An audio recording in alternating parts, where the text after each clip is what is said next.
నారీ శక్తికి అని మొదలెట్టి భారత్ని ఒక నయా శక్తి లెక్క తయారు చేసి ఇవాళ న్యూక్లియర్ శక్తి వైపు అడిగేస్తున్న వికసిత్ భారత్కి స్వాగత్ హై.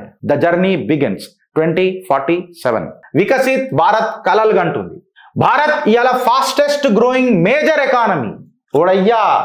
ఓడో డిక్లేర్ చేస్తే అయ్యేది కాదు మనది. Bharat is a major economy. Energy demand అనేది ఒక rising economic minimum requirement friends. అది ఇవాళ మన ఎనర్జీ రిక్వైర్మెంట్ అనేది ఒక అగ్ని జ్వాల లాగా రిక్వైర్మెంట్ లేస్తుంది. భారత్ ఎప్పుడైతే ఎదుగుతుంది అని అంటే మనకు ఒక క్లీన్, అబండెంట్, అన్ఇంటరప్టెడ్ పవర్ కావాలి. అంటే కొరత లేని, స్వచ్ఛమైన, పవర్ కట్లు లేని పవర్ మనకు కావాలా వద్దా? మీ కమెంట్ రూపంలో చెప్పుండ్రు.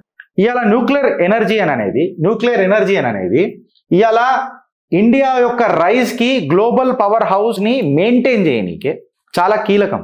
ఇవాళ భారత్ ఏం ఆలోచిస్తుంది అని అంటే 100 గీగావాట్స్ విజన్కి పోతున్నది. నిర్మలా సీతారామన్ గారు ఒక హిస్టారిక్ టార్గెట్ తీసుకున్నారు మొన్న మాట్లాడుతూ.